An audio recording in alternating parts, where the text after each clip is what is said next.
Curbing all formalities, let's just cut the frills and get right down to it, shall we? For those of you who are sick and tired of hearing me compare this year with 1968, I can truly tell you that I, in turn, am sick and tired of bringing all of these contrasts to your attention, and yet the parallels go right on compounding just the same. Only the other day I was flipping through the stations on the television set, and I came across this nifty little ditty, something to the tune of, hey, hey, hey, something, something, something, how many kids did you kill today? And I thought to myself, that rings a bell. That is downright nostalgic. Seems to me that nobody's heard anything quite like that since along about, I'd have to say, 1968. Now let's try for some of that transparency that all of you love so much. Would it be safe to say, boys and girls, that the majority of you are liberals, left-wing leaning, anarchists, radicals, extremists, civic activists, social crusaders, progressives, that sort of thing? Swell. Being liberals, being left-wing, is it furthermore safe to say that you do not like the right wing? That you do not like the right wing, and in particular the extreme right wing. Outright, Patriot Prayer, Proud Boys, Boneheads, Make America Great Again, all of that crowd. You do not like them. Is that safe to say? You don't like them. You hate them, in fact. Okay, what about that fake, phony, pretend president White House fraud? The one guilty 34 times over? What about that guy? You can't stand him, you don't like him, you hate him. Okay. What about Republicans in general? You hate them too. All right, okay, a pattern is beginning to emerge. All right. A few years back, you had not just one, but two George Bushes running around. What about those guys? We didn't like them, we opposed them, we didn't support them. Okay, before then you had Ronald Reagan. What about him? We didn't like him, we didn't support him, we didn't vote for him. Okay, going back even further, before him you had Richard Nixon. What about him? We didn't like him, we didn't vote for him, we opposed him, we did not support him. All right, you've painted a very clear picture. Now let's go back a little bit further and consider another president altogether. This is a president who started out a term at a height of celebrated acclaim. Oh, he was a tremendous visionary, a reformer. He was going to revamp the entire nation into one great society, and he probably would have too, except for one thing. Almost overnight, he went from popularity to perfidy, straight up purgatory in the eyes of the people. Why? Because of his connection to and his association with a war. A war in this little bitty country clear on the other side of the globe, and because of his commitment of the U.S. military to their involvement in this war in this country. And because of this president became one of the most hated, one of the most vilified, one of the most reviled presidents in all of United States history. It got to the point that he couldn't show his face anywhere. He couldn't go out and make speeches in public. He couldn't attend any rallies. He couldn't show up anywhere without all of the protesters, all of the anti-war demonstrators, all of the activists showing up to shut him down, to shut him out altogether. And here's the thing, boys and girls, if you cannot make speeches, if you cannot attend rallies, then you cannot conceivably ever campaign for a second term in office. And that's exactly what happened. Never mind dropping out of the race. He didn't even bother to drop into it in the first place. I shall not seek and I will not accept the nomination of my party for another term as your president. No, he didn't even bother because he knew he didn't stand a chance. In fact, his vice president had to step into the ring for him. And this vice president, who had every good intention of ending that war in that country clear on the other side of the world, the vice president was just as, if not even more so, hated than that president. Why? Guilt by association with that president. So much so that the vice president couldn't show his face anywhere without everybody showing up to shut him up by shutting him down. No sooner would he open up his mouth when they would start heckling and interrupting and hurling invectives, and then later rocks and bottles and any debris they could get their hands on. He couldn't get a word in edgewise, and nowhere was this more in evidence than at this great big colossal political convention that took place in Chicago in August of 1968. Although it might just as well have been on St. Valentine's Day, massacre that it was.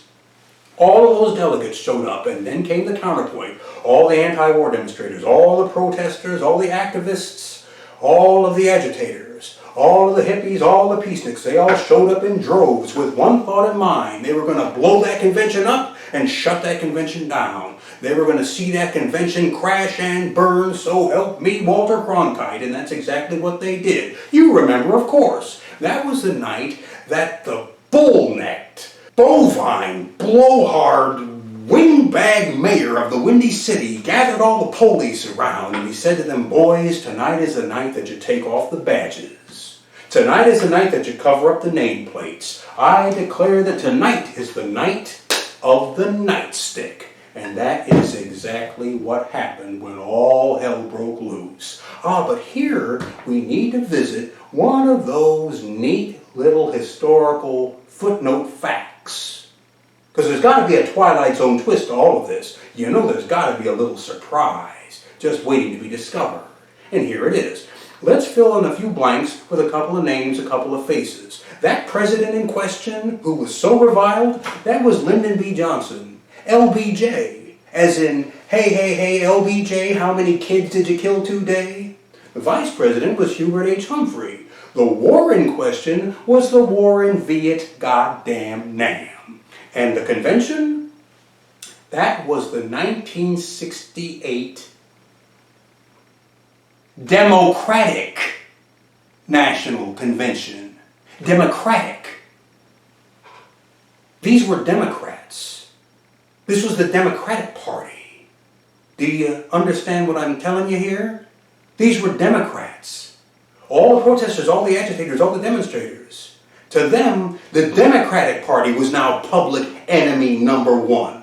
The Democrats were the things to hate. Not so much the Republicans, but the Democrats. Which is exactly why... Well, now, wait a minute. Even if what you're saying is true, and it was the Democrats... well, if the 1968 Democratic National Convention was that bad, well then I'll bet the 1968 Republican National Convention must have been 1,000 times worse, right? Well, no, not quite. The 1968 Republican National Convention down in Florida? No. That was in fact cool, calm, collected, business as usual, boring. Ain't nothing happening at the 1968 Republican National Convention. No. It all went down in Chicago with the Democrats. In 1968, the Democrats were the thing to hate. Hating the Democrats, not so much the Republicans, but the Democrats, was the #1 national pastime. Which is exactly why... Well, now, wait a minute. Even if what you're saying is remotely true, still, there's got to be... Yeah, Bobby Kennedy. What about Bobby Kennedy? Bobby Kennedy was supposed to be the Democratic candidate. What about Bobby Kennedy? Bobby Kennedy? Little Bobby Kennedy? What about Bobby Kennedy? Little Bobby Kennedy emerging from the shadow of his big brother Jack from 5 years prior, to whom the torch was going to be passed? That Bobby Kennedy? What about him? Yeah. It's true. He was going to be the Democratic frontrunner. He was going to be the delegate. He was going to be the candidate. He was going to be the Democratic candidate, and he probably would have gone on to be the next Democratic president. Only except for this little thing wherein he got shot, killed, murdered, assassinated. That's what about Bobby Kennedy. Oh, and here's another one of those little fun fact footnotes. Do you know why ostensibly, apparently, to judge by what little evidence presented itself, do you know why Bobby Kennedy got shot? Do you know why he was assassinated? Probably because of the war? That's true. It was because of the war. It was because of his stance and his position on the war. Oh, but not the war in Viet goddamn Nam, no. No. Bobby Kennedy was killed because of his perspective on the war in the Middle East. The war between Israel and Palestine. That's why Bobby Kennedy was killed. Don't you love the little foreshadowing of all of this? The neat little reincorporative configuration of the whole thing. It's so very clever. so very well crafted, and so very convincing. And that is exactly why, boys and girls, you must be careful what you wish for, because you might just get it. All those protesters, all those anti-war demonstrators, all the agitators, all the activists who showed up to the 1968 Democratic National Convention saying, we hate you, we oppose you, and we are hell-bent going to do everything in our power to make sure that you lose this next election, they got what they wanted and then some. Because in so doing, they opened up the door to the White House and they held it wide open to Richard Nixon and to a Republican victory and to the onset of a Republican administration. Oh, wait, don't, let me guess. Let me guess what happens next. The very next day, the war ended, right? Yeah, it just magically stopped. Not quite. No. Matter of fact, in the hands of Tricky Dick and Henry the K, that war went on for another 5 years. For another half a decade. And when it was finally over, when all was said and done, pretty much everybody involved could universally agree that the whole damn thing was all for nothing. And somewhere in the cosmos, Ho Chi Minh sighed. So you see, boys and girls, punks and skins, left-wing liberals, I understand your passions. I understand your emotions. I understand your sentiments. I understand your perfectly justifiable and justified anger. But you cannot lose sight of the bigger picture. Because if you do, what's this? Yeah, but what do you want us to do? Our hands are tied. We've already committed ourselves. We hate this administration and we're opposed to this war. We've already made our position clear. What else are we supposed to do? What do you want us to do? What do I want you to do? You're asking me, you want me to tell you what to do? You want me to tell you? You want me to tell you what to do? Fine, I'll tell you what to do. Here's what you do, see? Here's what you do. You make sure that the Democrats win the next election, see? That's what you do. You make sure that there is an extension of this Democratic administration. You make sure that the Democratic objectives proceed unimpeded. They're even looking to have another Democratic National Convention again very soon. Matter of fact, via Neo-1968, it's even going to be in Chicago again.